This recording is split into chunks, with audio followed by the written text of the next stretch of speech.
దేవునామానికి స్తోత్రం. మరి ఈ యొక్క రెండో శనివారము ఉపవాస ప్రార్థన కూడికకు కూడొచ్చిన మీ అందరికీ కూడా మా హృదయపూర్వక వందనాలు చెల్లిస్తూ ఉంటున్నాము. మరి ఇంతవరకు మనము దేవుని స్తుతించాము, ఆరాధించాము, ఆయన నామాన్ని కీర్తించి మహిమపరిచినాము.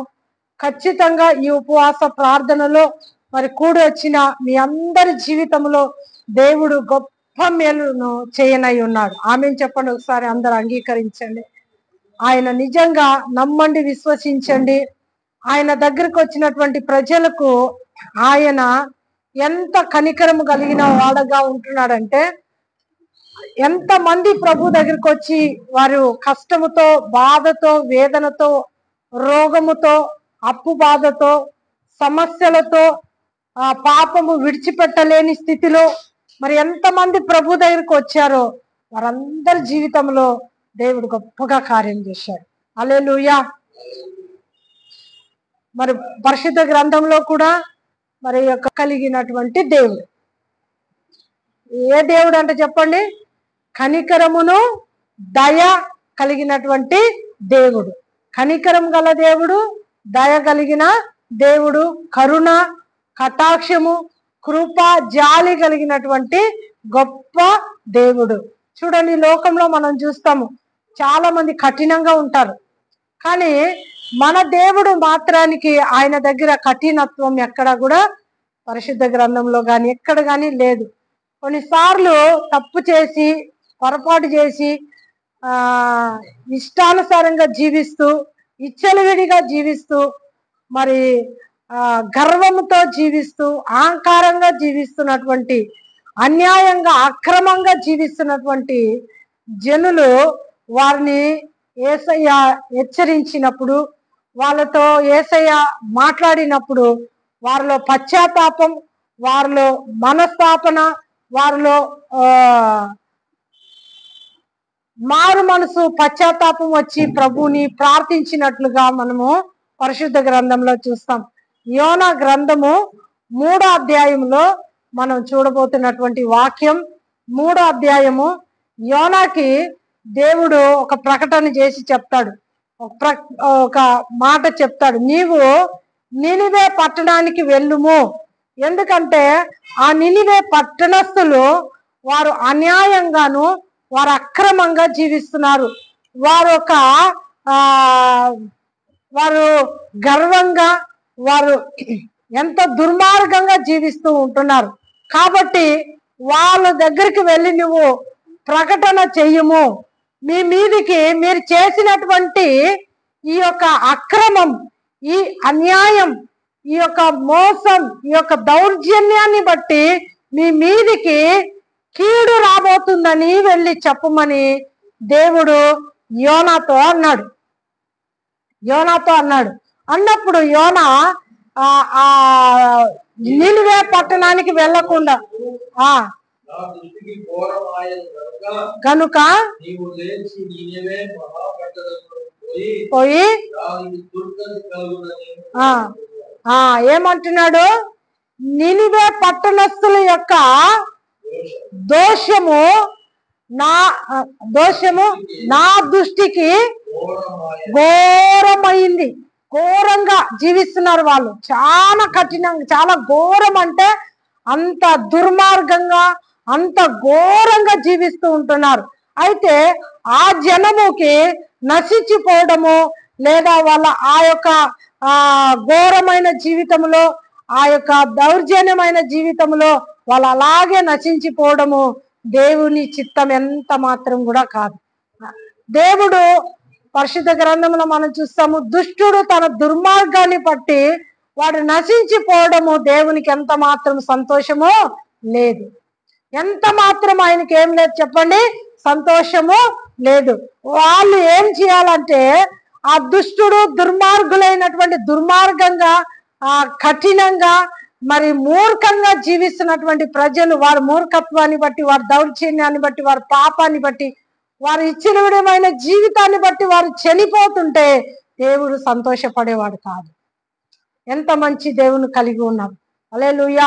మనం అనుకుంటాం ఇంతగా ఆ కఠిన వాళ్ళు చేసిన ఆ యొక్క పాపపు పాపాత్ములు కానీ మరి దౌర్జన్యం కానీ అక్రమంగా కానీ అన్యాయంగా కానీ అహంకారంగా కానీ గర్వంగా కానీ మరి జీవిస్తున్నటువంటి ప్రజలు వాళ్ళ ఆ పాపములోనే జీవించి చచ్చిపోవటము దేవుని చిత్తము ఎంత మాత్రం కాదు. దేవునికి సంతోషము ఎంత మాత్రం కూడా లేదు. వాళ్ళు ఎలా మారు మనసు పొందాల, దేవుని వైపుకు తిరగాల.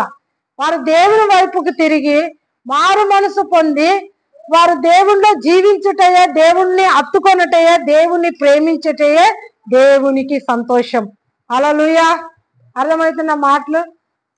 వాళ్ళు దేవునిలో జీవించడమే, వారు పశ్చాత్తాప పడడమే, వారు దేవుని తట్టు తిరగడమే దేవునికి సంతోషం.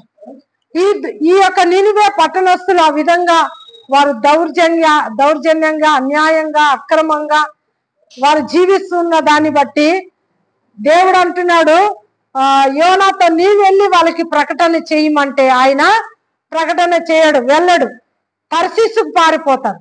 అయినా దేవుడు యోనాను వదిలిపెట్టాడు. యోనా ఎవరు అంటే దేవుని సేవకుడు, దైవజనుడు. ఆ దైవజనుని దేవుడు ఎందుకు సేవకులు ఎన్నుకుంటాడంటే ప్రజలకి దేవుని యొక్క సందేశాన్ని, దేవుని యొక్క వాక్యాన్ని అందించడానికి, ప్రజలకు అందించడానికి దేవుడు యొక్క సేవకుల్ని ఎన్నుకుంటాడు, ఏర్పాటు చేసుకుంటాడు.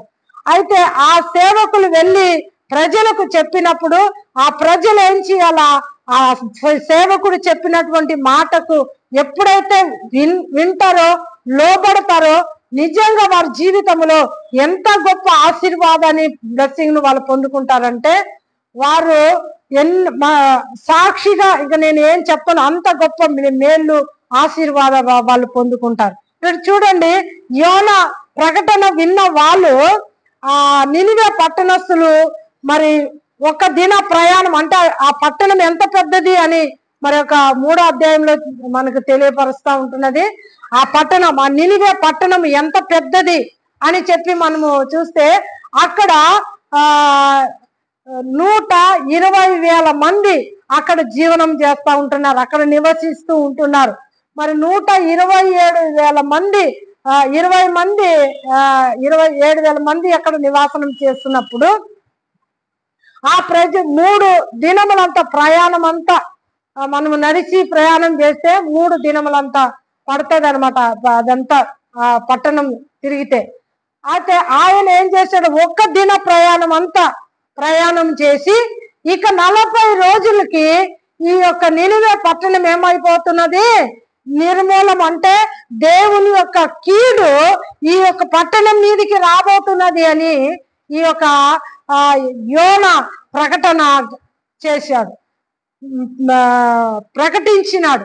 ప్రకటన చేసిన వెంటనే ఈ నినివే ప్రజలు ఏం చేశారు తెలుసా? వెంటనే ఆ ప్రజలు అందరూ కూడా కలిసి వారు మాట్లాడుకొని, అయ్యో దేవుని కీడు, దేవుని యొక్క ఉగ్రత మన యొక్క పట్టణం మీదకి రాకోకుండా మనమే ఏం చేద్దాం, మనమందరూ కూడా ఉపవాసం ఉందాం, మనమందరూ కూడా ప్రార్థన చేద్దాం రండి అని చెప్పి అందరూ కూడా మాట్లాడుకొని యోనా ప్రకటించిన ప్రకటనను విని అందరు కూడా ప్రజలు వారు పశ్చాత్తాపులై వారు ప్రభు సన్నిధికి అందరు కూడుకొని గోనె పట్ట కట్టుకున్నారంట. ఏం కట్టుకున్నారు చెప్పండి? గోనె పట్ట. అంటే గోనె పట్ట అది ఎంత బాధని ఇస్తుంది తెలుసా? గోనె పట్టనే ఎందుకు కట్టుకున్నారు? ఇప్పుడు మనం గోనె పట్ట కట్టుకున్నామా? లేదు. ఉపవాసం ఉన్నాం. గోనె పట్ట కట్టుకున్నామా? లేదు. కానీ వాళ్ళు ఎంత కఠినంగా ఉపవాసం ఉండి వాళ్ళు ప్రార్థన చేశారంటే గోనె పట్ట కట్టుకుని బూడిద పోసుకుంటారు తల మీద నుండి కింద వరకు. ఇట్లా బూడిద పోసుకుంటే ఎట్లుంటుంది చెప్పండి? గోనె పట్ట అది ఇట్లా మీద కప్పుకుంటేనే అది ఎట్లుంటుంది చెప్పండి? చాలా కుచ్చుకుంటుంది, దురదలేస్తుంది అది ఇట్లా కుచ్చుకుంటది, అది కుచ్చుకొని దురదలేస్తుంది. రెండోదిగా బూడిద దాని మీద పోసుకుంటే ఎలా ఉంటుంది చెప్పండి? మంట, చాలా మంట. బూడిదే, పొయ్యిలో బూడిద చూసినారా మీరు? పొయ్యిలో బూడిదని తీసి తను మీ ఒళ్ళు మీద పోసుకుంటే ఈ అది గుచ్చుకునే దానికి ఈ బూడిది ఆ చర్మానికి తగులుతున్న దానికి ఇంకెంత మంట ఉంటుందో తెలిసిన కదా, అర్థమవుతుందా? అంతగా వాళ్ళు అంత వేదన పొంది దేవుని సమాకములో ప్రార్థన చేశారు, ఉపవాసం ఉండి. తల్లులు పిల్లలు, అర్థమవుతుందమ్మా? తల్లులు పిల్లలు, చిన్న పిల్లలు తల్లులు అందరూ కలిసి ఉపవాసం ఉండి ప్రార్థన చేసి, అయ్యా ఆ కీడు మా మీదికి రావద్దయ్యా, మా యొక్క పిల్లల మీదికి రాకూడదు నాయన కీడు.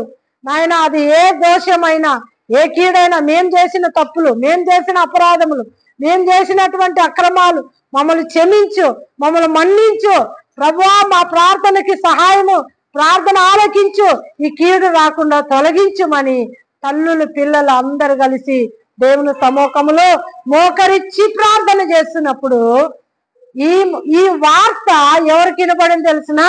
ఆ నినివే పట్టణపు రాజుకు వినబడింది. ఎవరికి వినబడింది?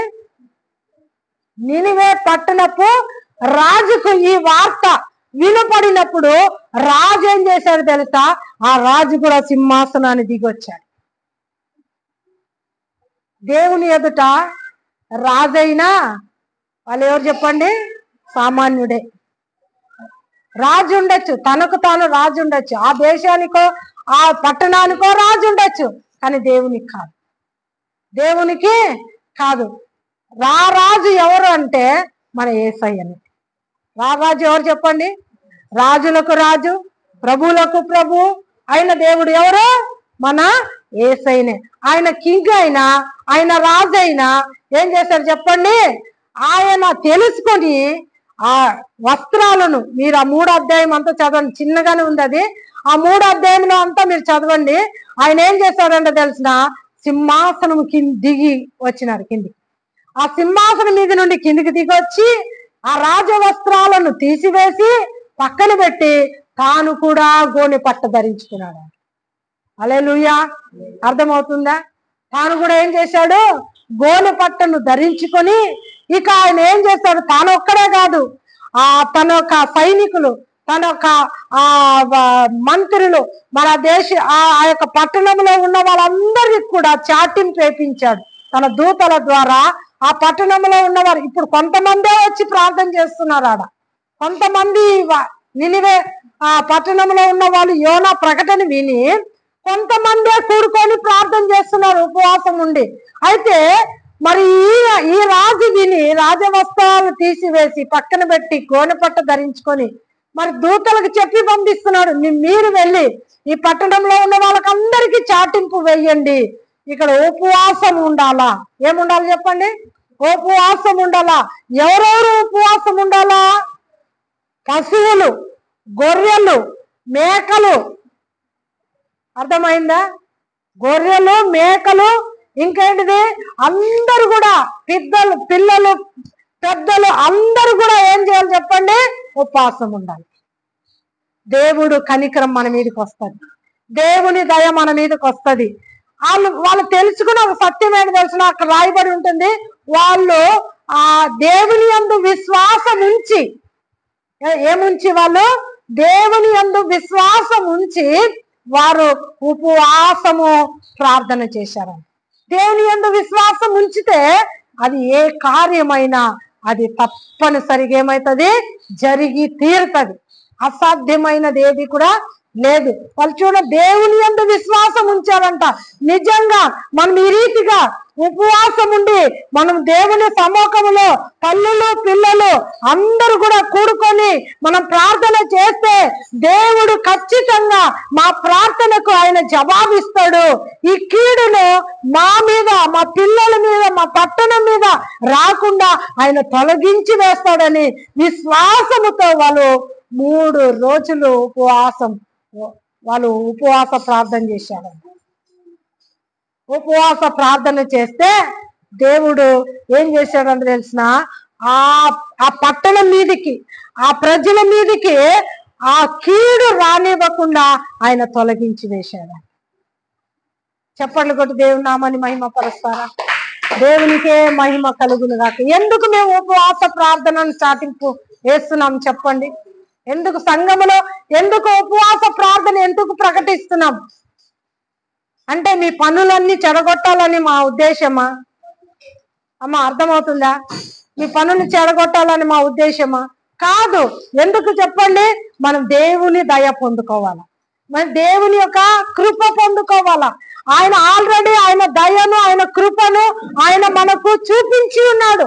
ఆయన ఆల్రెడీ ఆయన దయగల దేవుడు, కృపగల దేవుడు, వాత్సల్యము కలిగినటువంటి దేవుడు, ప్రేమ కలిగినటువంటి దేవుడు. కాబట్టి ఆ ప్రేమ గల దేవుని దగ్గర మన మీద ఉన్నటువంటి దోషాలు, పాపాలు, ఇవన్నిటి ద్వారా మనకు వచ్చేటువంటి కీడుని రాకుండా ఆయన తొలగించి వేసే దేవుడని మనం నమ్మి విశ్వసించి ప్రార్థన చేసినప్పుడు అది ఏ శాపమైనా ఆయన సముఖంలో విరిగిపోతుంది.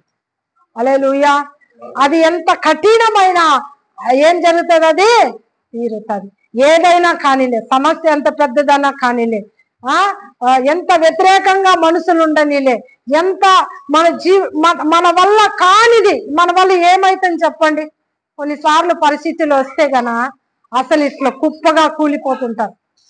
ఏం చేయాలో ఏం కాదు చెప్పండి, అర్థం కాదు. ఏం చేయాలో తెలియదు, ఎవరితో చెప్పుకోవాలో అర్థం కాదు, ఎక్కడికి పరిగెత్తాలో దిక్కు తోచదు. అలాంటి పరిస్థితులు ఎన్నో దాటుకొని వచ్చి ఉంటాం. కానీ అలాంటి పరిస్థితుల్లో వీరు చేసినటువంటి కార్యం ఏం చెప్పండి? మంచి ఒక డిసిషన్, అంటే మంచి ఒక తీర్మానం వీళ్ళు తీసుకున్నారు. ఏంటి చెప్పండి? మనం అందరూ కలిసి ఉపవాసం ఉందాము. ఇది దేవుడే ఈ కీడు మన మీద రాకుండా ఈ కీడుని తొలగించువాడు ఆ దేవుడే తప్ప ఆ దేవుణ్ణే మనం పట్టుకున్నాం రండని వాళ్ళందరూ కూడా ఉపవాసం ఉండి ప్రార్థన చేశారు. చూడండి అది ఎంత కఠినమైనది. ఆ దేవుడు ఒక ఆజ్ఞ, దేవుడు ఆజ్ఞ ఇచ్చినాడంటే అయిపోయింది. కానీ ఆ ఆజ్ఞనే మారిపోతుంది. లాస్ట్ లో చదువునానా, అది 3వ అధ్యాయం లాస్ట్ లో చదువు. లాస్ట్ లో 3వ అధ్యాయం లాస్ట్ లో చదువు.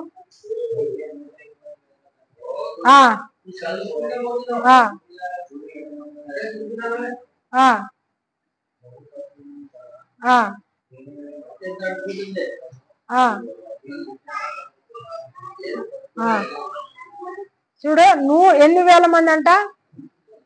120,000 మంది. 120,000 మంది ఆ పట్టణంలో, వేల మంది, వందలు కాదు వేల మంది ఆ పట్టణంలో ఉన్నారంటే ఈ యోనాకి ఏం తెలిసిన?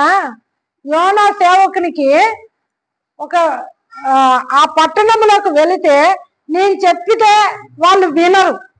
ఆ పట్టణ జనాలు ఎలాంటి వాళ్ళు తెలిసిన?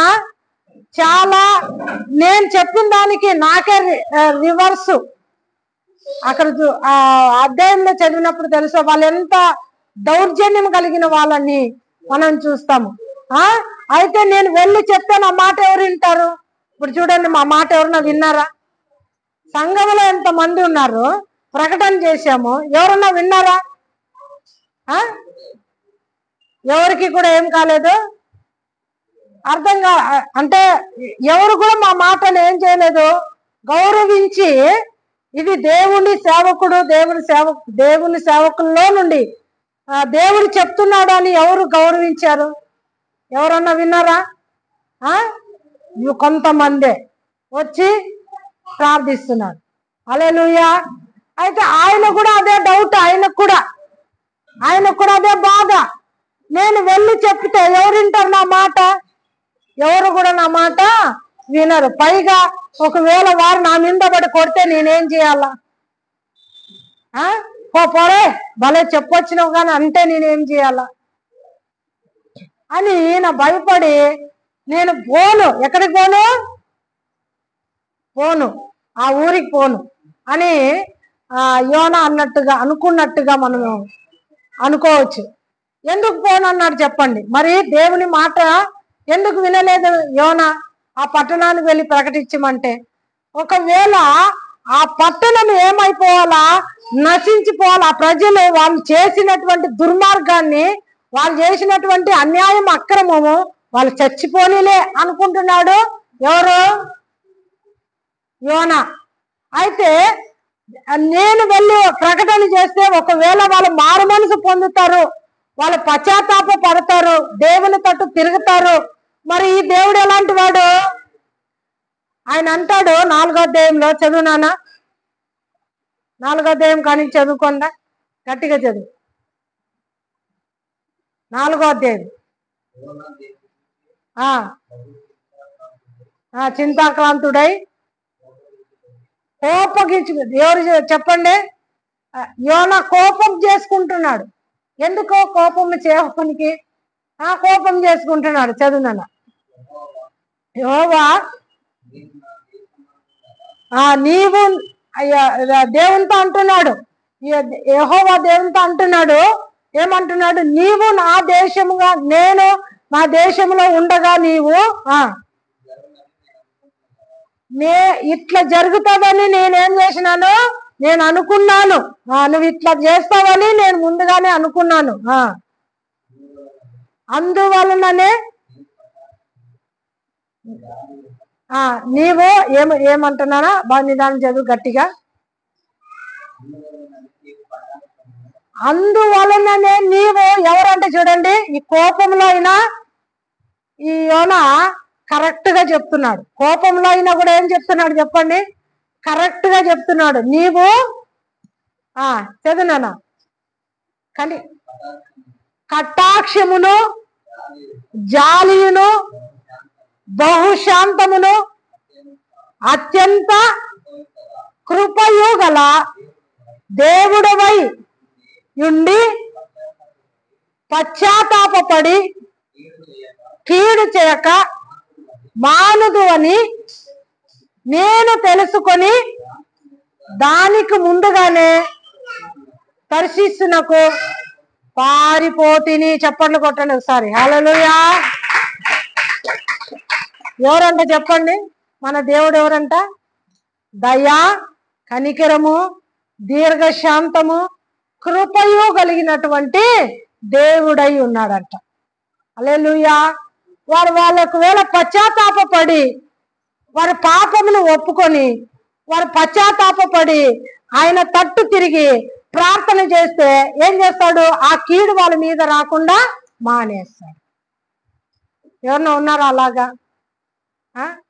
ఇప్పుడు అప్పు ఇచ్చేసి ఎవరికైనా కానీ అప్పు ఇచ్చిన వాళ్ళు, అయ్యా నేను కట్టలేనయ్యా, నా వల్ల కాదు అంటే పోతే పోనీలేని వదిలిపెట్టిన వాళ్ళు ఎవరైనా ఉన్నారా? ఎవరైనా విడిచిపెడతారు అట్లా? రూపాయితో సహా ఏం చేయాలా? వడ్డీ కూడా విడిచిపెట్టను. స్తోత్రం. హల్లెలూయా అంటారా లేదమ్మా?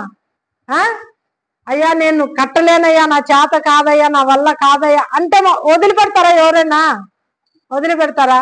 మనుషులు ఆ రీతిగా ఉన్నారు, మనుషులు ఆ రీతిగా ఉన్నారు. కానీ మన దేవుడు చూడండి, ఆయన చూసినావా? వాళ్ళు పశ్చాత్తాపడి అయ్యా తప్పయిందయ్యా, అయ్యా మమ్మల్ని క్షమించిన ఆయన అనగానే ఏం చేసినాడంట? ఆయన క్షమించేసి వదిలేసినాడు. హల్లెలూయా. ఆ కీడు రానికుండా, వాళ్ళ మీదికి రాకుండా వాళ్ళు ఏం చేసినాడు తెలిసిన? ఆ కీడు అంతటినీ కూడా దేవుడు తొలగించి వేసినాడు. ఎంత గొప్ప దేవుడు చూడండి.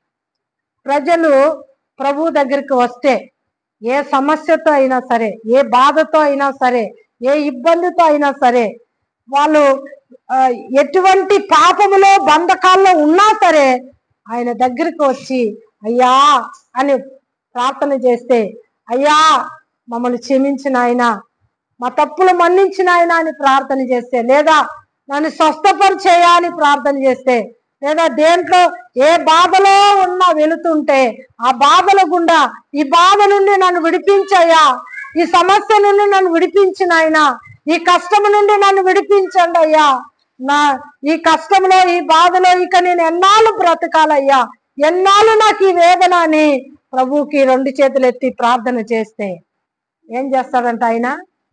హల్లెలూయా.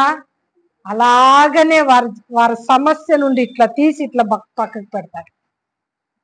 నిజంగా చెప్తాను, అది ఏ సమస్య అయినా సరే ఆ సమస్యను, ఏ అప్పు, ఎంత అప్పులో అయినా సరే కూరుకుపోయినా ఆ అప్పులో నుండి పక్కకి ఇలాగ తీసుకొచ్చేదేమో. హల్లెలూయా. ఏ బాధ గుండా వెళ్ళినా ఆ బాధలో నుండి ఆయన అలాగ తీసుకొచ్చి పక్కకు నడిపించే దేవుడు, ఆయన బ్రతికించే దేవుడు. స్తోత్రం. హల్లెలూయా. ఆయన ఖచ్చితంగా ఏదైనా కూడా ఆయన చేయటకు ఆయన శక్తి గల దేవుడు, సమర్థుడు. ఆయన వల్ల అవుతుంది. అయితే మనం నమ్మి ఈ యొక్క ప్రజలు చూడండి, విశ్వసించినారంట ప్రభు దగ్గర, ప్రభు మీద ఏం చేసినారో వాళ్ళు ప్రభుని విశ్వసించి వాళ్ళు ఉపవాసం ఉండి ప్రార్థన చేసినారు. హల్లెలూయా. మనం దేవుని దగ్గరికి వస్తున్నామంటే విశ్వాసంతో ప్రభు దగ్గర రావాలి. చూడండి, ప్రభు అరణ్యములో ఉన్నాడంటే యేసు ప్రభు ప్రజలందరూ కూడా ఎక్కడికి వెళ్ళారు తెలిసిన? అరణ్యములోనికి వెళ్ళారు ప్రభువుని వెతుక్కుంటూ. ప్రజలు కాలి నడకతో ఎలా వెళ్ళారంట? మనకి ఇప్పుడు చూడండి బస్సులు ఉన్నాయి, మనకి ఇప్పుడు ఏమున్నాయి చెప్పండి, అన్ని అందుబాటులో ఉన్నాయి. కార్లు ఉన్నాయి, టెంపోలు ఉన్నాయి, బైకులు ఉన్నాయి, సైకిళ్ళు ఉన్నాయి, ఎంతగానో మనకు ఉన్నాయి. కానీ అప్పట్లో ఏం లేవట తెలిసిన? అట్లాంటివి ఏమీ కూడా లేవు. సంటి పిల్లల్ని ఎత్తుకొని వారు అరణ్యములోనికి యేసు ప్రభు దగ్గరికి నడుచుకుంటా వెళ్ళారు. హల్లెలూయా. ఎక్కడికి వెళ్ళారు చెప్పండి? నడుచుకుంటా ప్రజలు అరణ్యములోనికి వెళితే ఆ యేసు ప్రభు దగ్గర కూర్చొని 3 రోజులు కూడా వారు అసలు అన్నము నీళ్ళని కూడా అనుకోకుండా అంతా మాని వేసుకొని తల్లులు పిల్లలు ప్రభు పాదాల సన్నిధిలో కూర్చొని ఉంటే దాంట్లో చాలా మంది రోగులు ఉన్నారు, చాలా మంది వ్యాధిగ్రస్తులు ఉన్నారు, చాలా మంది రోగులు ఉన్నారు, చాలా మంది కష్టంలో ఉన్న వాళ్ళు ఉన్నారు, చాలా మంది ఇబ్బందుల్లో ఉన్న వాళ్ళు ఉన్నారు, సమస్యల్లో ఉన్న వాళ్ళు ఉన్నారు, పరిస్థితులు దారుణంగా ఉండే వాళ్ళు ఉన్నారు. అయితే వాళ్ళందరూ కూడా ప్రభు సన్నిధానంలో అలాగే వాళ్ళు కూర్చొని ప్రభు మాటలు వింటూ ఉంటే 1 దినం అయిపోయింది, 2 దినాలు అయిపోయినాయి, 3 దినములు అయిపోయినాయి. ఆ 3వ దినమున ప్రభు ఏమంటున్నాడంటే తన శిష్యులను పిలిచి వీళ్ళకి భోజనము పెట్టమని చెప్తూ ఉంటున్నాడు. హల్లెలూయా. అమ్మా, భోజనము పెట్టమని చెప్తుంటే శిష్యులు అంటారు, అయ్యా ఇది అరణ్య ప్రదేశం అయ్యా, ఎక్కడ మనకు ఆహారం దొరకదు, ఎందుకంటే ఊర్లంతా కూడా చాలా దూరంగా ఉన్నది, ఇది అరణ్యముగా ఉన్నది, ఈ అరణ్యములో పోయి మేము ఎక్కడ వీరికి ఆహారం తీసుకొచ్చి పెట్టేది అని చెప్పి ఆ శిష్యులు చెప్తూ ఉంటున్నారు. ఎందుకంటే ప్రభు వారి పైన కనికరపడ్డాడు. ఎవరిపైన చెప్పండి? 3 దినములుగా వారు నా దగ్గరే కూర్చొని ఉన్నారు. వాళ్ళు ఎక్కడికి కూడా, తల్లులు పిల్లలు అందరూ కూడా ఎక్కడ కూర్చొని ఉన్నారు? నా దగ్గర కూర్చొని ఉన్నారు. నేను వారిని అలాగ పంపియను, నేను అలాగ ఒట్టి చేతులతో అంటే వాళ్ళు అలాగే వెళ్ళిపోతే వాళ్ళు దారిలో మూర్చబోతారు. ఎంత మంచి దేవుడు! మన గురించి, నీ గురించి ఆలోచించేది ఎవరైనా ఉన్నారంటే అది ప్రభు అయిన యేసయ్యనే. హల్లెలూయా. నువ్వు ఎంత కష్టంలో ఉన్నావో నిన్ను చూసేవాడు, నీ గురించి ఆలోచించేవాడు ఏ మనుషుడు లేదు కానీ ఆయన ఒక్కడే. హల్లెలూయా. నువ్వు పడక గదిలో పడుకొని, నీ పరుపు మీద పడుకొని నువ్వు కన్నీరు కార్చి ఆ కన్నీరు కూడా ఆయనకు తెలుసు. నువ్వెంత వేదనతో ఉన్నావో ఆయనకి తెలుసు, నువ్వెంత సమస్యలో ఉన్నావో ఆయనకి తెలుసు, నువ్వు ఎంత ఏమి చేయలేని పరిస్థితిలో ఉన్నావని ఎవరికి తెలుసు చెప్పండి? ఆయనకి తెలుసు. అందుకనే ఆయన వీళ్ళు 3 రోజుల నుంచి నా దగ్గరే కూర్చొని ఉన్నారు, వీరు ఆకలితో ఉన్నారు, వీళ్ళు నేను అలాగే పంపించాను, నాకు మనసు లేదు కాబట్టి వీరికి మీరు భోజనము పెట్టి పంపమని చెప్తున్నారు. మనసులు పెట్టింటే ఎంత పెట్టింటా అంటారు చెప్పండి? అంత జనానికి మనసులు అక్కడ బైబిల్లో రాయబడి ఉంటది, మత్తయి సువార్త మార్కు సువార్తలో కూడా రాయబడి ఉంటది. అక్కడ ఉన్న జనాలు ఎంతమంది తెలుసు? 5,000 మంది పురుషులు. అమ్మా, పురుషులే 5,000 మంది, స్త్రీలు కాదు, పిల్లలు కాదు. ఇప్పుడు స్త్రీలను పిల్లలను లెక్కేసుకుంటే ఎన్ని వేల మందో తెలియదు, ఖాళీ పురుషులు మాత్రమే ఎన్ని వేల మంది? 5,000 మంది. అయితే 5,000 మందికి పురుషులకి మరి ఆడోళ్ళు మళ్ళీ పిల్లలు వీళ్ళందరికీ భోజనం పెట్టాల. ఎక్కడి నుంచి తెచ్చి భయపడిపోయినారు వాళ్ళు, మీరు భోజనం పెట్టండి వాళ్ళకంటే. అర్థమవుతుందమ్మా? భోజనం పెట్టమంటే శిశువులకి వాళ్ళు ఏమైపోయినారు తెలుసా, భయం వచ్చేసింది. ఇంతమందికి ఆడ తెచ్చి పెట్టాలి అన్నము భోజనము అని. అప్పుడు ఒక పిల్లవాడు 5 రొట్టెలు 2 చేపలు తీసుకొచ్చి నా దగ్గర ఉన్నాయని తెచ్చాడు. అప్పుడు 5 రొట్టెలు 2 చేపలు తీసుకొని యేసయ్య ఏం చేశాడు, దాన్ని ఎత్తి ఆశీర్వదించి విరిచి శిశువులకి ఇస్తే శిశువులు ఏం చేసినారు, 50 మందిగా 100 మందిగా అలాగా లైన్గా వాళ్ళని కూర్చోబెట్టారు. బంతులుగా వాళ్ళని కూర్చోబెట్టి అందరికీ కూడా ఏం చేసినారు చెప్పండి, తల్లులు పిల్లలకు అందరికీ కూడా భోజనం వడ్డించారు. రొట్టెలు చేపలు. హల్లెలూయా. ఏం వడ్డించారు చెప్పండి, రొట్టెలు చేపలు. ఎన్ని రొట్టెలు ఎన్ని చేపలు? 5 రొట్టెలు 2 చేపలు. ఎన్ని వేల మందికి? పురుషులే 5,000 మందికి, స్త్రీలు పిల్లలు కాకుండా. వాళ్ళు తిన్నారు. ఎలా తిన్నారు చెప్పండి, తృప్తిగా. ఎలా తిన్నారంట? తృప్తిగా, కడుపు నిండా తిన్నారంట. హల్లెలూయా. చూసావా, మన దేవుడు ఆకలితో ఉన్న వాళ్ళని ఒట్టిగా అలాగ పంపించకుండా వాళ్ళకి ఏం చేసినాడు చెప్పండి, కడుపు నిండా భోజనం పెట్టి వాళ్ళ దగ్గరకు, యేసయ్య దగ్గరకు వచ్చి 3 రోజులు కూడా అలాగే కనిపెట్టుకొని ఉన్న వాళ్ళల్లో ఎంతమంది రోగులు ఉన్నారో అంతమందికి రోగులను స్వస్థపరిచి, ఎంతమంది సమస్యల్లో ఉన్నారో అంతమందికి సమస్యల నుండి విడుదల ఇచ్చి పంపించాడు. వారు దుఃఖముతో వెళ్ళారు యేసయ్య దగ్గరికి. చూడండి, ఇప్పుడు దుఃఖము కష్టము ఉంటేనే కదా ప్రభు దగ్గరికి వస్తారు చెప్పండి. కష్టము, రోగము, బాధ, సమస్యలు ఉంటే కదా వచ్చేది ప్రభు దగ్గరికి. కష్టం లేని వాళ్ళు, కడుపు నిండిన వాళ్ళు ఎవరైనా వస్తారా? వ్యాధి లేదు, అంతా బాగుంది అంటే ఎవరన్నా వస్తారా?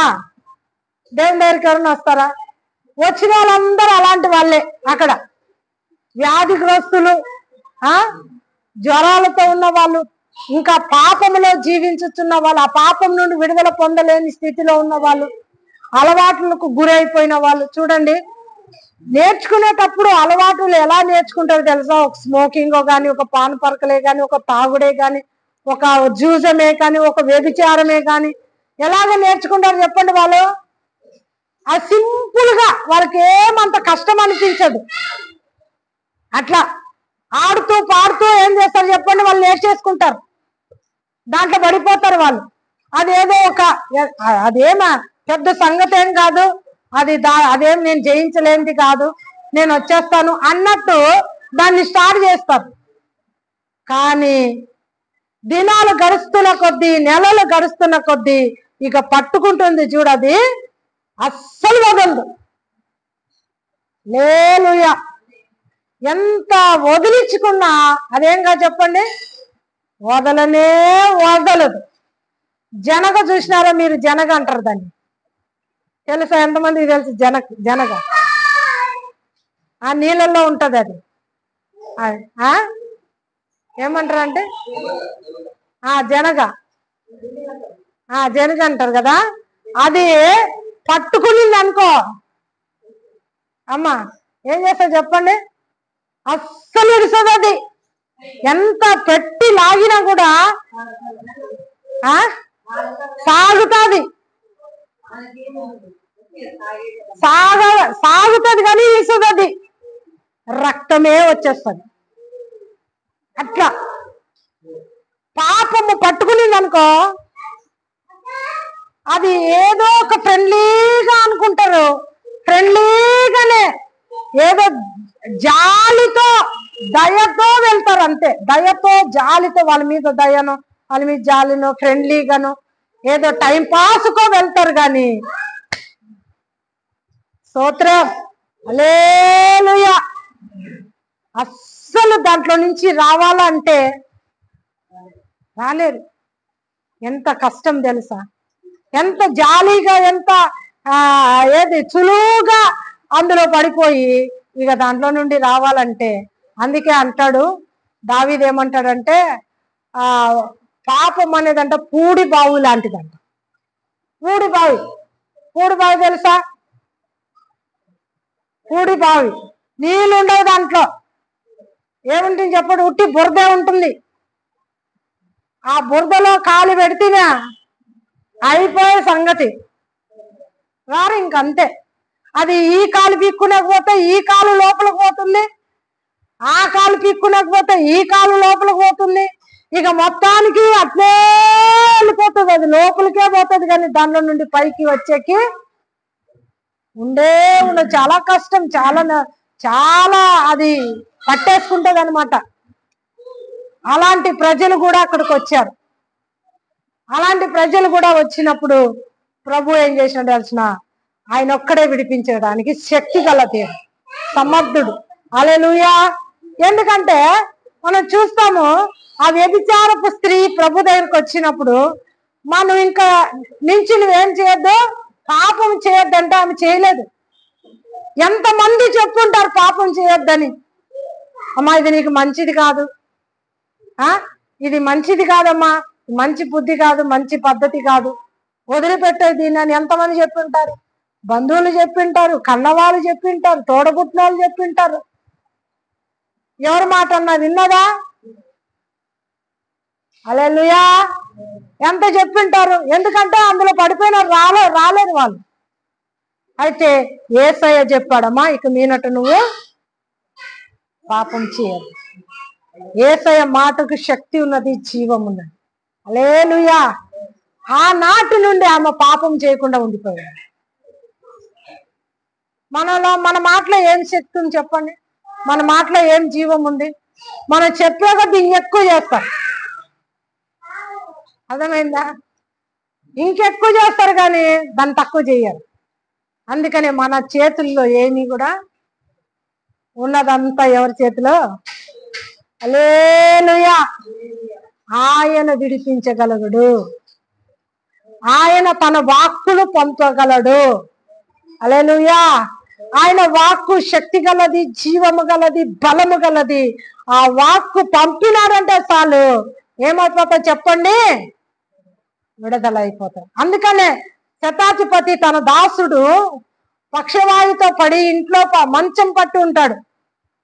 ఆ యొక్క శతాధిపతి యేసు ప్రభు దగ్గరకు వచ్చి, అయ్యా నీ ఒక్క మాట సెలవీనైనా, నా దాసుడు ఇంట్లో పక్షపాతంతో పడి ఉన్నాడు, ఒక్క మాట నువ్వు చెప్పు అంతే చాలు.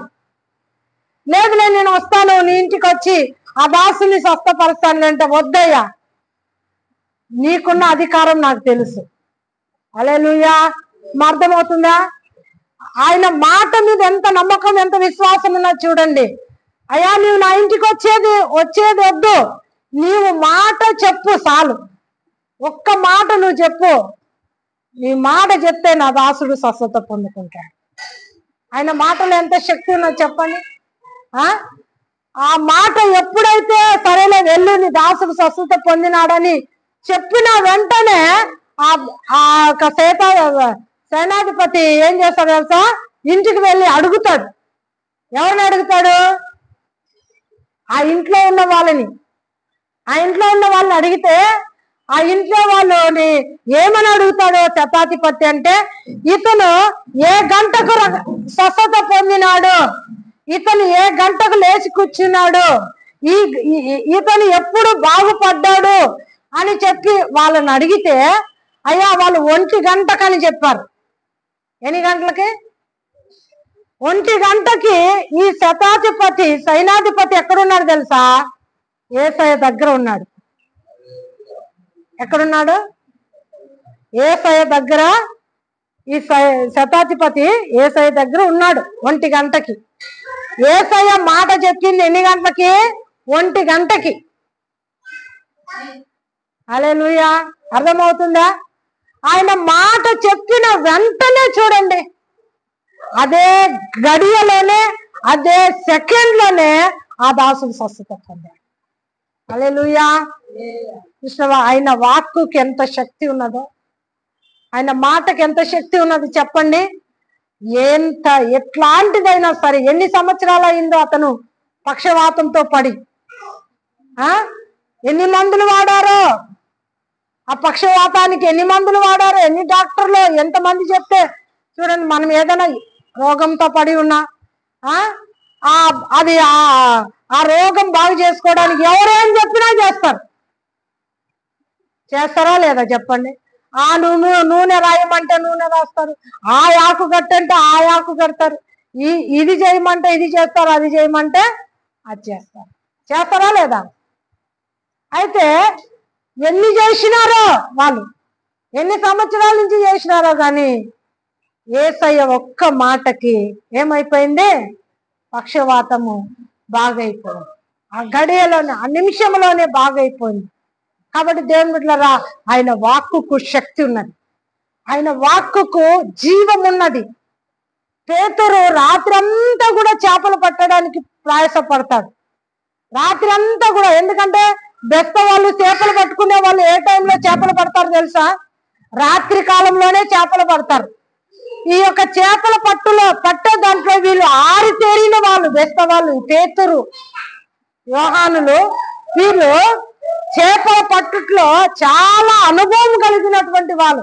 ఏ దరిలో చేపలు పడతాయో తెలుసు వాళ్ళకి, ఏ టైంలో చేపలు పడతాయో తెలుసు వాళ్ళకి, ఆరితేరినటువంటి వాళ్ళు.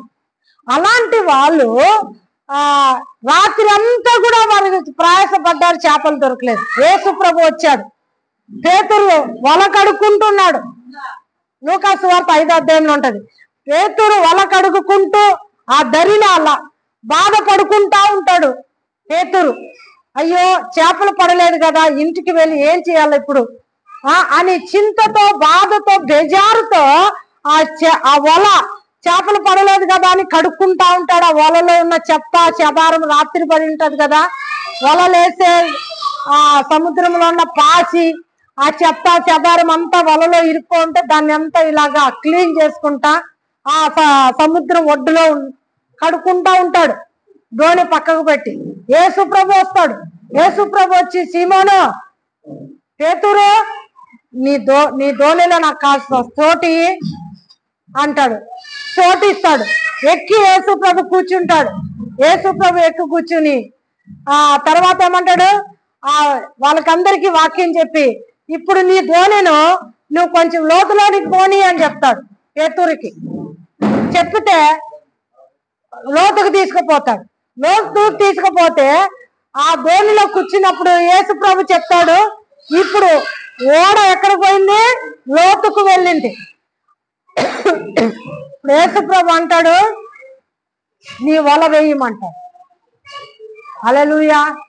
ఏమంటాడు చెప్పండి? లూకా సువార్త 5వ అధ్యాయంలో నీ వలను వేయమని చెప్పితే పేతురు ఏమంటాడు తెలుసా? అయ్యా, రాత్రి అంతా కూడా ఏం పడ్డాము?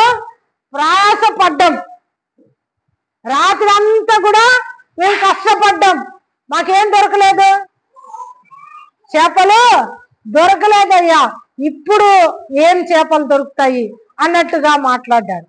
అయినా నీ మాట చెప్పును వేస్తా. స్తోత్రం, హల్లెలూయా.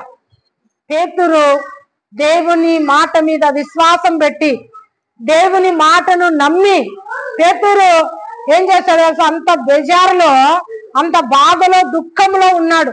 చూడండి, పనులు జరగకపోతే మనకి ఎంత బాధ అనిపిస్తుంది. చేతిలో పైసా లేకపోతే, అమ్మా, చేతిలో పైసా లేకపోతే, పనులు జరగకపోతే సంతోషంగా ఉంటుందా? బాధగా ఉంటుందా? బాధగా ఉంటుంది. అన్ని పరిస్థితులు, సమస్యలు ముందుకు వస్తాయి. వీళ్ళకేం కట్టాలా, వాళ్ళకేం కట్టాలా, వీళ్ళకేం చెప్పాలా, వాళ్ళకేం చెప్పాలా, ఏం తినాలా అనేది ఏం చేస్తాయి చెప్పండి? అన్ని ఆలోచనలు ముందుకు వచ్చేస్తాయి. అన్ని సమస్యలు, పరిస్థితులు అంతా కూడా కనబడుతూ ఉంటాయి. కానీ పేతురు అలాగా ఉన్నప్పుడు ఏమన్నాడు? దేవుని మాట, అయ్యా నీ మాట చెప్పున. ఎవరి మాట చెప్పున?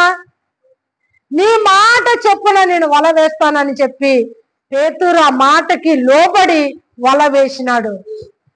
దేవునికి మహిమ కలుగును గాక. మనుషులు మాట చెప్తే వినరు, గాని ఈ చేపలు చూసినవా? ఆ సముద్రములు ఎక్కడున్నాయో అన్ని కూడా ఎక్కడికి వచ్చేసినా తెలిసిన? పేతురు వలలోనికి వచ్చేసాయి. హల్లెలూయా. అమ్మా ఎక్కడికి వచ్చేసినాయి చెప్పండి? పేతురు వలలోనికి చేపలు వచ్చాయి. అతని జీవితంలో ఎన్నడూ కూడా అన్ని చేపలు పట్టలేదు. అది కూడా ఎప్పుడు? పగలు టైంలో. అది కూడా దరిన పట్టేది వీళ్ళు చేపలు. కానీ లోతులో అక్కడ చేపలు దొరకవు లోతుల్లో. కానీ ఎప్పుడైతే ప్రభు మాట చెప్పినాడో, వల వేయి అని పేతురుతో ఎప్పుడు అన్నాడో, చేపలకు అర్థమైపోయింది. సృష్టికర్త ఆజ్ఞాపించేశాడు. హల్లెలూయా. కృష్ణవా, సృష్టికర్త ఏం చేసినాడు? ఆజ్ఞాపించేశాడు. మనం అందరూ కూడా వలలోకి వెళ్ళిపోదాం రా అని అన్ని చేపలు వచ్చి వలలో పడిపోయాయి. వలలో వచ్చి చేపలు వచ్చి పడ్డాయి. పడితే పేతురు వల లాగుతున్నాడు. సినిమా చూసింటారు మీరు. పేతురు వల లాగుతున్నాడు. లాగుతుంటే ఎట్లయింది చెప్పండి? వల పిగిలిపోయే అంత చేపలు. వాళ్ళు ఆ దోణల నిండా చేపలు వాళ్ళు పట్టారంట. ఆ చేపలు పట్టినటువంటి రాశికి పేతురు భయం అయిపోయి పశ్చాత్తాపపడి, అయ్యా నేను పాపిని, నన్ను విడిచిపెట్టి పో అని చెప్పి మోకాళ్ళ మీద పడి ప్రభుని ప్రార్థిపడ్డాడు. ఎందుకంటే అంత రాశి, మా ఇంత గొప్ప దేవుడు, నా జీవితంలో నేను ఎన్నడూ ఇన్ని చేపలు ఎప్పుడు చూడలేదు. ఈయన దేవుడు, ఈయన సృష్టికర్త, ఈయన మాటకి ఇంత శక్తి, అస్సలు ఒక్క మాటకి ఇన్ని చేపలా అని నేను పాపాత్ముడు అయ్యా అని ఆయన మోకాళ్ళ మీద పడి ప్రభువుని వేడుకున్నాడు. ఎందుకంటే నేను ఎందుకు ఈ మాట చెప్తున్నా అంటే, ఆయన మాటలో శక్తి ఉన్నది. ఆయన మాటలో ఏమున్నది? జీవం ఉన్నది. ఆయన సన్నిధిలో విడుదల ఉన్నది. ఆయన సమూహములో ఏమన్నా చెప్పండి, సర్వ ఆశీర్వాదాలు ఉన్నాయి, సర్వ సంపదలు ఆయనలోనే ఉన్నాయి. మనం లోకంలో వెతికేటివన్నీ కూడా ఆయనలోనే ఉన్నాయి. యోహాను సువార్తలో రాయబడి ఉంటది, కలిగినవన్నీ కూడా ఎవరి ద్వారా కలిగినాయి? ఆయన ద్వారా, ఆయన మూలకంగా కలిగినాయి. కానీ కలిగినవన్నీ ఆయన లేకుండా ఏది కూడా ఏం చేయలేదు, కలిగి లేదు అని యోహాను సువార్త 1వ అధ్యాయంలో రాయబడి ఉన్నది. అర్థమవుతుందమ్మా? కలిగినవన్నీ ఎవరి ద్వారా కలిగినాయంట?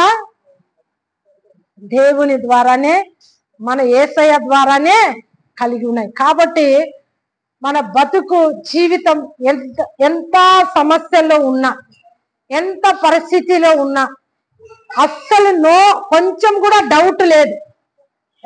మనం దేవుని దగ్గర పోతున్నాం, ఉపవాసం ఉంటున్నాం, ప్రార్థన చేస్తున్నాం, ఇది నా జీవితంలో జరుగుతుందా? అలాంటి సందేహం ఉంటే తొలగించండి. ఆ సందేహము పెట్టుకోకండి. కానీ ఆయన ఖచ్చితంగా ఆయన ఏం చేయగలుగుతాడు?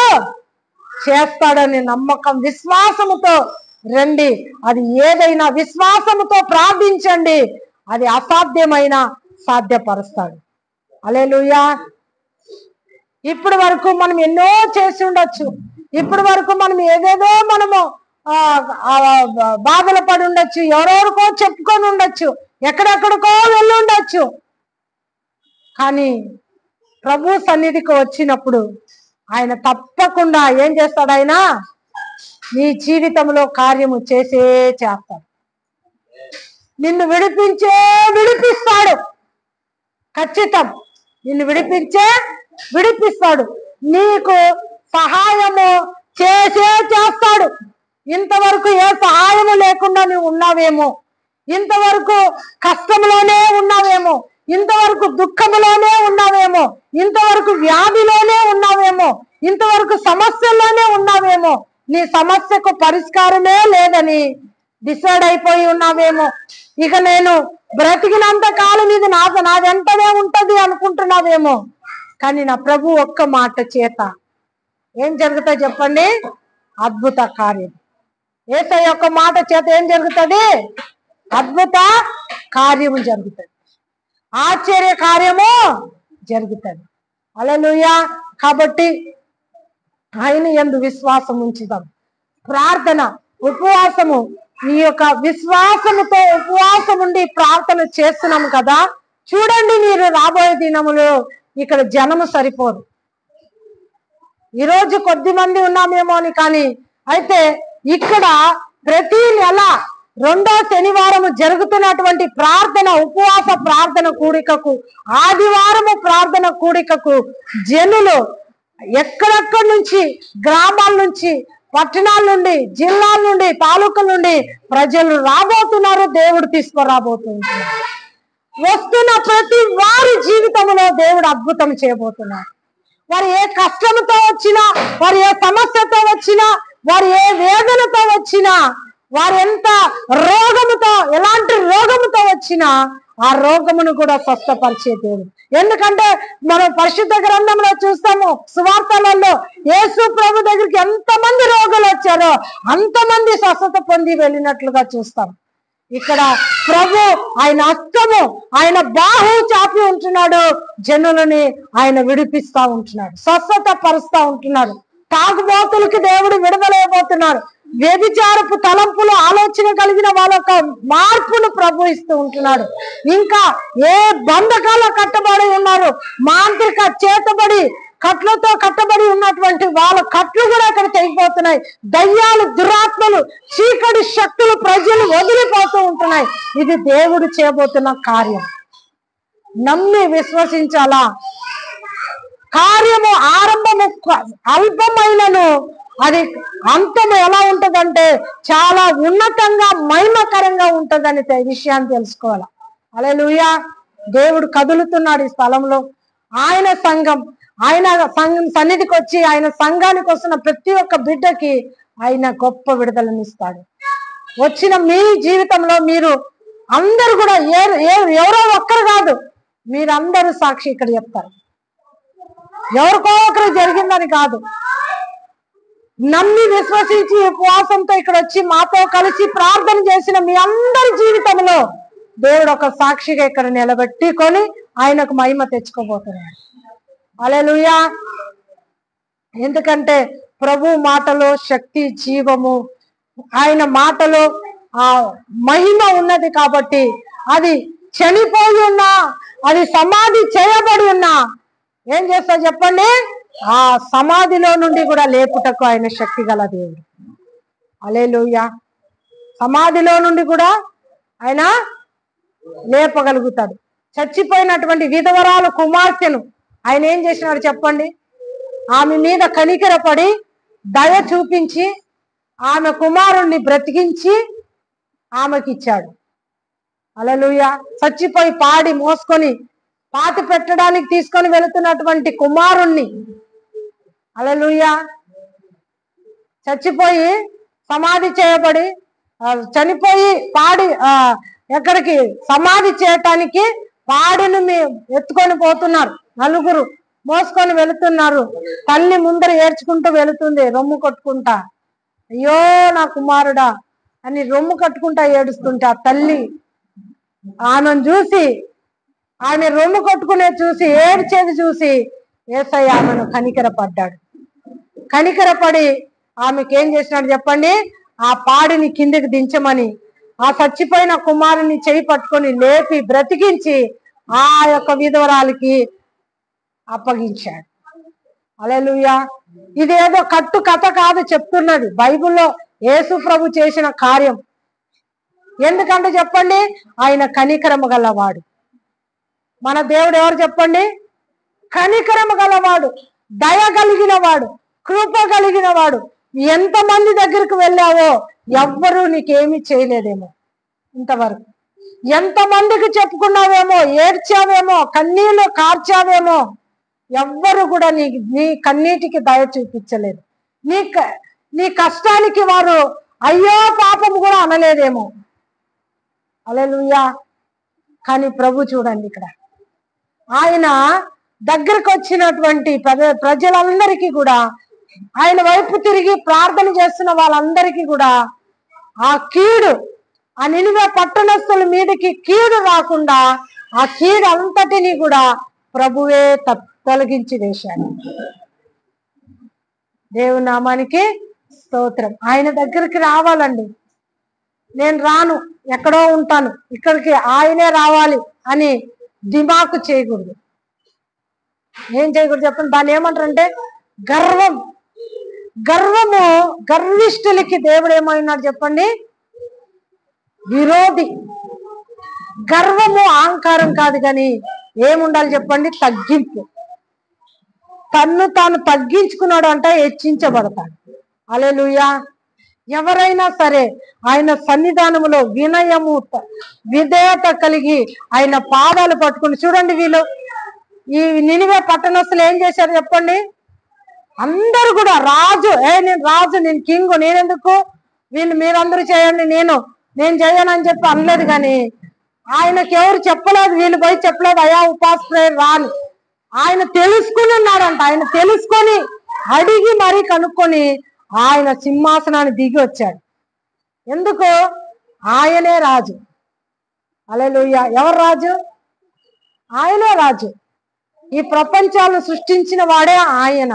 నేను ఆయన ముందర నేనేమి, నేనెంత, నా జీవితం ఎంత, నా బతుకెంత అని తగ్గించుకొని వస్త్రాలు ఇప్పేసి గోని పట్ట ధరించుకొని బూడిదలో పోయి కూర్చున్నాడంట. హల్లెలూయా. అయ్యా నువ్వే కార్యం చేయాలి. ఏం చేయాలి? నువ్వే కార్యం చేయాలి, నా చేత ఏమీ కాదయ్యా, నువ్వే చేయాలి అని ఆయన సన్నిధానంలో బూడిదలో పోయి కూర్చున్నాడు. ఎక్కడ కూర్చున్నాడు చెప్పండి? నేను కింగును కదా, నేనేమైనా చేయగలుగుతాను కదా, మీరందరూ ఎందుకు ఉపవాసం ఉండేది, మీరెందుకు ఇదంతా ప్రార్థన చేసేది, మీరెందుకు గోని పట్ట కట్టుకునేది, నేనున్నాను కదా రాజుని, మీ సమస్య ఏదైనా నేను తీరుస్తాను, రాండి నా దగ్గరికి అని ప్రజలకు చెప్పలేదు. కానీ ఏం చెప్పాడు? ఇంకా వెళ్ళి అన్ని చోట్ల ఏం చేయండి? చాటింపు వేయండి. ఏమని? వచ్చి అందరూ కూడా, గొర్రెలు, పశువులు, మేకలు అందరూ కూడా ఏం చేయండి? ఉపవాసం ఉండండి అని చెప్పాలి. ఏం చెప్పండి? ఉపవాసము ఉండండి, నేను కూడా ఉంటానని ఆయన కూడా ఉండి బూడిదలో పోయి కూర్చున్నాడు కోనె పట్ట కట్టుకొని. హల్లెలూయా. చూసారా తగ్గింపు ఎలాగుంటుందా? అంత తగ్గించుకుంటే దేవుడు ఏం చేశాడు చెప్పండి? ఇక ఎక్కీడు వస్తుందా?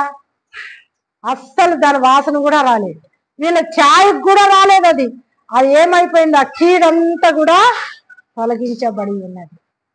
హల్లెలూయా. అక్కడ 3వ అధ్యాయం కన్నా 3వ అధ్యాయం చదువు, లాస్ట్కి పైన, కొంచెం పైన చదువు.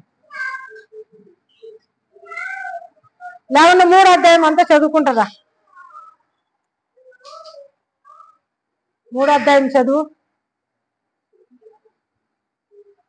యోనా గ్రంథము 3వ అధ్యాయం చదువు, లాస్ట్కి ఇంకా ముగించుకుందాం.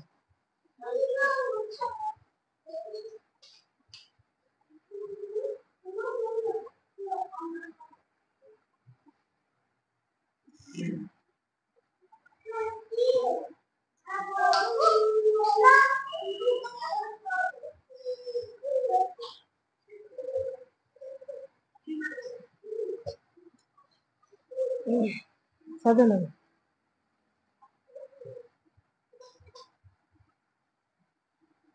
అంతటా యెహోవా వాక్కు రెండవ మారు యోనాకు ప్రత్యక్షమై సెలవిచ్చినదేమనగా, నీవు లేచి నినివే మహాపురమునకు పోయి నేను నీకు తెలియజేయు సమాచారము దానికి ప్రకటన చేయు. కాబట్టి యోనా లేచి యెహోవా సెలవిచ్చిన ఆజ్ఞ ప్రకారం నినివే పట్టణమునకు పోయి, నినివే పట్టణము దేవుని దృష్టికి గొప్పదై 3 దినముల ప్రయాణమంత పరిమాణము గల పట్టణం. యోనా ఆ పట్టణంలో 1 దిన ప్రయాణమంత దూరము సంచరించుచు ఇక 40 దినములకు నినివే పట్టణం నాశనములని ప్రకటన చేయగా, నినివే పట్టణపు వారు దేవుని యందు విశ్వాసం ఉంచి ఉపవాస దినము చాటించి గనులేని అల్పులేని అందరూ గోనె పట్ట కట్టుకుని ఆ సంగతి నినివే రాజులకు వినబడినప్పుడు అతడును తన సింహాసనం మీద నుండి దిగి తన రాజవస్త్రములు తీసివేసి గోనె పట్ట కట్టుకుని పూజలో కూర్చున్నారు. చదువు. మరియు రాజైన తాను ఆయన మంత్రులను ఆజ్ఞయగా ఒకవేళ దేవుడు మనసు తెలుసుకొని పశ్చాత్తాపుడై మనము లయము కాకుండా తన కోపాన్ని చల్లార్చుకొనును కనుక మనుషులు ఏమీ కూర్చుకొనకూడదు. పశువులు కానీ ఇంద్రులు కానీ జంతువులు కానీ మేత మేయకూడదు, నీళ్లు తాగకూడదు, నీళ్లు కూడా తాగకూడదు. మనుషులందరూ తమ దుర్మార్గమును విడిచి ఏమి విడిచి? దుర్మార్గమును విడిచి తాము చెయ్యి బలాత్కారమును మానివేయవలను. పశువులేమి మనుషులేమి పశువులేమి సమస్తము గోనె పట్ట కట్టుకున్నవాళ్ళు జనులు మనపూర్వకంగా దేవుని వేడుకొనవలెను అని కూటలు నీవే పట్టణంలో చాటించి ప్రకటన చేసిరి. ఈ నీవే వారు తమ చెడు నడకలను మానుకొనగా అమ్మ ఏం మానుకున్నారంట? దేవుడు చూచి చెడు నడవడికను ఏం చేసినారు? మానుకొనగా వారు చేస్తున్న క్రియలను దేవుడు చూచి ఏం చేస్తున్నారంట? వాళ్ళు మానుకునేస్తున్నారు. వాళ్ళు చేస్తూ ఏం క్రియలు చేస్తున్నారు? వాళ్ళు పశ్చాత్తాపడుతున్నారు, వాళ్ళు గోనె పట్ట కట్టుకుంటున్నారు, వాళ్ళు దేవుణ్ణి బతిమలాడుకొనిచున్నారు.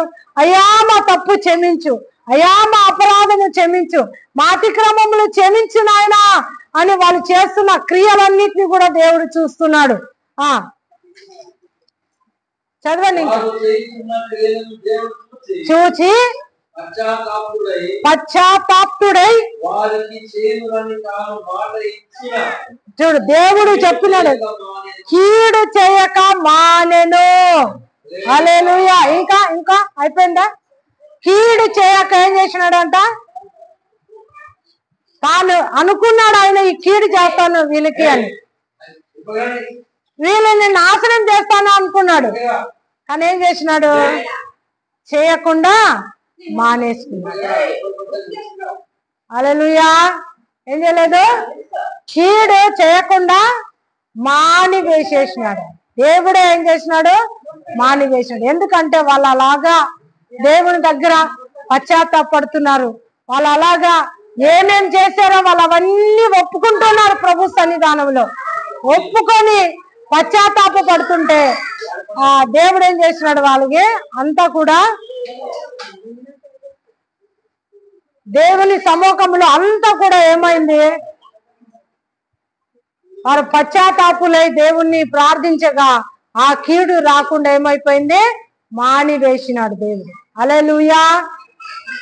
కాబట్టి దేవుని బిడ్డలారా, మనం చేసేటివి ప్రభు సన్నిధానంలో అది ఎంత పెద్దదైనా సరే, ఒకవేళ మనము ఏ తప్పు చేసినా, ఏ పాపం చేసినా, ఏ అతిక్రమంలో దేవునికి ఇష్టం లేని జీవితాలు జీవించినా ప్రభు తట్టుకు తిరిగి ప్రార్థన చేస్తే ఆయన ఏం చేస్తాడంటే చెప్పండి, ఎలాంటి వాళ్ళైనా సరే, అది ఎటువంటిదైనా సరే ఆ పాపమును ఆయన క్షమిస్తాడు. మనుషులు ఎవరు క్షమించరు, కానీ దేవుడు మాత్రం క్షమిస్తాడు. మనుషులు పదే పదే ఎత్తి చూపిస్తారు, కానీ దేవుడు మాత్రం ఏం చేయడు, దాన్ని మర్చిపోతాడు. నీ పాపములు ఇంకా నేను ఎన్నడూ జ్ఞాపకం చేసుకోను అంటాడు. ఎబ్రీ పత్రిక 8వ అధ్యాయము 10వ అధ్యాయంలో కూడా యేసు ప్రభు చెప్తాడు. అక్కడ వాక్యం రాయడం, నీ పాపం నేను ఎన్నటికీ కూడా నేనేం చేసుకోను, జ్ఞాపకం చేసుకోను. నీ పాపములు, నీ అతిక్రమలు అన్నిటినీ కూడా నేను క్షమించి వేసినానని అక్కడ దేవుడు చెప్తాడు. వారు పశ్చాత్తాపడ్డారు, వారి తప్పుల అపరాధములు అన్నీ కూడా దేవుడు క్షమించి వేశాడు. హల్లెలూయా. ఎంత గొప్ప కృపగల దేవుని మనం కలిగి ఉన్నామో ఒకసారి చూడండి. హల్లెలూయా. అంతేకాకుండా మన సమస్య ఏదైనా, ఏ కష్టమైనా, ఏ కన్నీరైనా, ఏ బాధ అయినా ఆయన తీసి తొలగించి వేయటకు ఆయన శక్తిగల దేవుడని నమ్మాలి, విశ్వసించాలి, ప్రార్థించాలి. ఇలాంటి ఉపవాస ప్రార్థన నిజంగా దేవుని బిడ్డలారా ఎంతో మంది జీవితాల్ని మార్చివేసింది. అయితే కంటిన్యూగా ఈ ఉపవాస ప్రార్థనలు మరి ప్రతి నెల జరుగుతున్నట్టు ఇది రెండోసారి ఉపవాస ప్రార్థన. మనం 2వ నెల చేస్తున్నాం. కంటిన్యూగా చేస్తుంటుండగా రండి, మీరు రండి, అనేకుల్ని ఈ ఉపవాస ప్రార్థనలకు విశ్వాసంతో తీసుకురండి. విశ్వాసంతో చెప్పి ఒకరికొకరు చెప్పి ఉపవాస ప్రార్థన శక్తి బలం ఉన్నది. మనం వెళ్ళి ఆడపోయి ఆయన సన్నిధానం కూర్చున్నాం రండి అని ఈ రాజు అనుకున్నట్టుగా మీరు కూడా ఇంటికి వెళ్ళి ఆ యొక్క రోజును ప్రకటన విని మీ కుటుంబాలతో తల్లులు పిల్లలుగా రండి. దేవుడు మీకు అద్భుతం చేస్తాడు. ఒక్కరోజు పనికి పోకపోతే ఏం కాదు. ఎన్నో సొట్టలు సాకులు చెప్పి ఎన్నో దిమ్మాలు కొట్టి ఉంటారు. కానీ ప్రభు సన్నిధి నీకు ఇక్కడ మేలు జరుగుతుంది, ఇక్కడ ఆశీర్వాదం వస్తుందంటే నీ స్కూల్కి వెళ్ళే కాలేజీకి వెళ్ళే పిల్లలు కూడా తీసుకొచ్చి ప్రార్థన చెయ్యి. ఆ ప్రార్థనలో మోకరింప చెయ్యి. దేవుడు తన కార్యం చేస్తాడు. ఎన్నిసార్లు డిమ్మా కొట్టలేదు చెప్పండి? కాలేజీలకు డింబాలు కొట్టలేదా? స్కూల్కి డింబాలు కొట్టలేదా? కొట్టినారా లేదా? పనులకు డింబాలు కొట్టలేదా? కానీ నీ జీవితంలో ఒక మేలు జరుగుతుంది, నీ కుటుంబంలో ఒక మేలు జరుగుతుంది, ఒక ఆశీర్వాదం దేవుడే ఇస్తాడు అంటే ఎందుకు రాకూడదు ఈ ఉపవాస ప్రార్థనకి కుటుంబం సమేతంగా? హల్లెలూయా! ఎందుకు రాకూడదు చెప్పండి? వస్తే నీకు ఎటువంటి దీవెన ఉంటదంట? అసలు ఇలా వస్తే ఖాళీ చేతులతో ఆయన మాత్రం పంపించాడు. నువ్వు ఎంతమంది మనుషుల దగ్గరికి వెళ్ళావో నువ్వు ఖాళీ చేతులతో నువ్వు వచ్చేసినావు. నువ్వు ఇంకా నీ చేతి నుండి ఖర్చు పెట్టుకొని నువ్వు వచ్చేసినావు. నీకు ఎంత డబ్బు తీసుకొని వెళ్ళి అక్కడ ఖర్చు అయిపోయి ఖాళీ చేతులతో ఆ డబ్బు అయిపోయింది. రెండోదిగా వాళ్ళు చేసేటువంటి క్రియలతో నీకు బాధ కూడా కలిగించింది. బాధపడి కూడా వచ్చావు. కానీ నీవు దేవుని సన్నిధానానికి నీ కుటుంబంతో వచ్చి ఇక్కడ విశ్వాసంతో మోకరించి ప్రార్థన చేసి వెళితే నిన్ను దేవుడు ఎలా పంపుతాడు చెప్పండి? ఎలా పంపిస్తాడు దేవుడు? నీ యొక్క నిండు చేతులతో నిన్ను గొప్పగా ఆశీర్వదించి పంపుతాడు. నిన్ను, నీ కుటుంబాన్ని, నీ పిల్లలని జీవితాలలో. హల్లెలూయా! కాబట్టి విశ్వాసముతో, నమ్మకంతో, నిరీక్షణతో ప్రతి నెల రెండో శనివారము ఉపవాస ప్రార్థనకి రండి. దేవుని ఆశీర్వాదాలు మీరు పొందుకోండి. ఇప్పటికే మన జీవితంలో దేవుడు ఆయన మొదలు పెట్టాడు కార్యాలు, ఇక మీరు చూస్తా పోతారు. దేవునికి మహిమ కలుగును గాక. ప్రార్థన చేసుకుందాము. మహోన్నతుడ, మోకరించండి, ప్రార్థన చేసుకుందాం. మహోన్నతుడ, సర్వశక్తి గల దేవా నీకే స్తోత్రాలు చెల్లిస్తున్నాం. నీ కృప కొరకై స్తోత్రాలు ప్రభు, ఈ దయ కొరకై స్తోత్రాలు చెల్లిస్తున్నాం నాయన. అవును స్వామి, ఇంతవరకు కూడా అయ్యా నువ్వు తండ్రి మాట్లాడి ఉంటున్నావు నాయన, నీ మాటలను మాట్లాడి ఉంటున్నావు ప్రభా. యేసయ్యా నీకే స్తోత్రాలు తండ్రి. ప్రభా ఎంతమంది ఈ రోజు నీ సన్నిధానంలో తండ్రి ఈ రోజు ఈ ఉపవాస ప్రార్థనలో నాయన మోకరించారో తండ్రి, ప్రార్థిస్తున్నారో ప్రభా, వారికి గొప్ప విడుదలను నాయన నువ్వు ఇచ్చినందుకై స్తోత్రాలు. నువ్వు ఇచ్చినందుకై నీకు స్తోత్రాలు చెల్లిస్తున్నా. నీ గొప్ప విడుదల అయ్యా వారి జీవితాల్లో. ఏ సాతానుడు, ఏ దుష్టుని ప్రభావాలు ఉన్నాయో, ఏ శాపం ఉన్నదో, ఏ దోషం ఉన్నదో ప్రభా, ఇప్పుడే తండ్రి ఆ శాపాన్ని, ఆ దోషాన్ని, ఆ పాపపు క్రియలు యేసు నామములో మేము తండ్రి తొలగిపోమని గద్దించి వెళ్ళగొడుతున్నాం. దేవా స్తోత్రాలయ్యా నాయన. ఏ మాట మంత్ర శక్తులు నాయన, ఏ ఒక్క భానుమతి క్రియలు నీ ప్రజలకు విడుదల కలుగును గాక, విడుదల కలుగును గాక నాయన. ఎవరు అనారోగ్యంగా ఉన్నారో తండ్రి నాయన, అనారోగ్యం నుండి విడుదల ప్రభా, అప్పు సమస్య నుండి విడుదల ప్రభా, స్తోత్రాలు తండ్రి నాయన. దయ్యపు క్రియల చేత బాధించబడుతున్న బిడ్డలకు విడుదల ప్రభా, విడుదల ఆజ్ఞాపిస్తున్నాను అయా. నీకు స్తోత్రము నాయన. నాయన నీ విడిపించే దేవుడవు ప్రభా, స్తోత్రాలయ్యా, స్తోత్రాలు నాయన. తండ్రి కొందనాలు. ఎన్ని రోజుల నుంచి బాధపడుతున్నారో తండ్రి ప్రభా, పక్షవాతము నాయన తండ్రి, కిడ్నీ సమస్యలు, హార్ట్ సమస్యలు ప్రభా, స్తోత్రాలు తండ్రి నాయన. థైరాయిడ్ తండ్రి స్తోత్రాలు ప్రభా, షుగర్, బీపీలు ప్రభా అయా స్తోత్రాలు. కాళ్ళ నొప్పులు, కీళ్ళ నొప్పులతో, టైఫాయిడ్ జ్వరాలతో, రకరకాల ఇస జ్వరాలతో బాధపడుతున్న బిడ్డలకి విడుదల కలుగును గాక, స్వస్థత కలుగును గాక ప్రభువానికి స్తోత్రాలు. ఈ నామంలో ఆజ్ఞాపిస్తున్నామయ్యా. అయా స్తోత్రాలయ్యా. ఇక్కడ మోకరించిన వారైనా, యూట్యూబ్ లో తండ్రి నాయన చూస్తున్నటువంటి వారైనా ప్రభువారికి స్వస్థత కలుగును గాక. అయా పిల్లలకు వివాహాలు కాక సంబంధాలు రాక ఆగిపోయినటువంటి తండ్రి నాయన ప్రభు వారు యేసు నామంలో ఇప్పుడే సంబంధాలు వచ్చిన కాక నాయన వారికి వివాహాలు ఘనంగా జరుగును గాక. గర్భఫలము లేని బిడ్డలు ప్రభా అయా స్తోత్రాలయ్యా, గర్భాలు తెరవబడును గాక. యేసు నామంలో గర్భములు తెరవబడును గాక ప్రభా స్తోత్రాలు అయినా వారి గర్భము యేసు నామంలో ధరించుదురు గాక ప్రభా స్తోత్రాలు తండ్రి నాయన. అక్కడ సంబంధంలో ఇరుక్కున్న వారు భర్త అయినా భార్య అయినా ప్రభా తండ్రి పిల్లలైనా అయా స్తోత్రాలు, బంధువుల్లో ఎవరైనా అయా స్తోత్రాలు తండ్రి, ఎవరు నాయనా ప్రభా మరి అక్కడ సంబంధాల్లో ఇరుక్కొని ఉన్నారో అక్కడ సంబంధాల నుండి విడుదల ఆజ్ఞాపిస్తున్నా, యేసు నామములో విడుదల ఆజ్ఞాపిస్తున్నా. ఆ యొక్క అపవాది బంధకాలు, ఆ యొక్క తండ్రి స్తోత్రాలు, వ్యభిచారపు ఆత్మ యేసు నామములో తొలగిపోమని ఆజ్ఞాపిస్తున్నాం. అయా నీకు స్తోత్రాలు అయ్యా. ఎవరెవరు నాయనా తండ్రి స్తోత్రాలు ప్రభా అయా స్తోత్రాలు నాయనా అప్పులు తీసుకొని అప్పులు కట్టలేక ప్రభా వడ్డీలు తండ్రి, వడ్డీకి వడ్డీ చక్రవడ్డీ పెరిగిపోయి నాయన వడ్డీలు కట్టలేక అయ్యో అని బాధపడుతున్నారో తండ్రి, ఇప్పుడే నజరేయుడైన యేసు నామంలో ఆ యొక్క తండ్రి నాయన బాధ నుండి, అప్పు బాధ నుండి, వడ్డీలు కట్టేదా నుండి విడుదల కలుగును కాక బిడ్డలకి ప్రభా అయా స్తోత్రాలు. మీరు అప్పు ఇచ్చేవారిగా మీరు చేస్తున్నందుకు స్తోత్రము నాయన, స్తోత్రాలు ప్రభా. ఇంకా నాయన ఎవరెవరు నా తండ్రి స్తోత్రాలు ప్రభా తాగుడుకు బానిస అయిపోయినారు నాయన, పాన పరుకులు గుటకాలు ప్రభా అయా తండ్రి దాంట్లో నుండి బయట రాలేకపోతున్నారు ప్రభా. ఇప్పుడే నజరేయుడైన యేసు నామములో వారికి విడుదల కలుగును కాక. ఆ గుటకాల నుండి, తాగు నుండి ప్రభా, మత్తు నుండి, మైకం నుండి యేసు నామములో విడుదల కలుగును కాక. విడుదల ఆజ్ఞాపిస్తున్నాం, విడుదల కలుగును గాక. అప్పా నీకు స్తోత్రాలు తండ్రి. ఇదిగో మా తండ్రి స్తోత్రాలు ప్రభా, యేసయ్యా స్తోత్రము నాయన. అయా పంటలు ప్రభా నాయన మరి సమృద్ధిగా పంటలు నాయన పండును గాక అయ్యా. అయా తండ్రి స్తోత్రాలు ప్రభా నాయన. వర్షాలు నాయన టయాలకి వర్షాలు రావాలా, టయానికి నాయన ఏది సమయంలో రావాలా అది రావాలా తండ్రి, మీరే సాయం చేయండి అయ్యా. నీకు స్తోత్రాలు చెల్లిస్తున్నాను. గొప్ప దేవా, మంచి దేవా నీకు స్తోత్రము నాయన ప్రభా. ఇంకా ఎవరు నా తండ్రి ఏ సమస్యలో ఉన్నా ఆ సమస్య నుండి విడుదల ప్రభా. ఎవరు రక్షణ లేకుండా ఉన్నారు తండ్రి ఇంట్లో ప్రభా అయా స్తోత్రాలు నాయన. ఒకరు భర్త రక్షణ పొంది భార్య రక్షణ పొంది ఉండదు నాయన.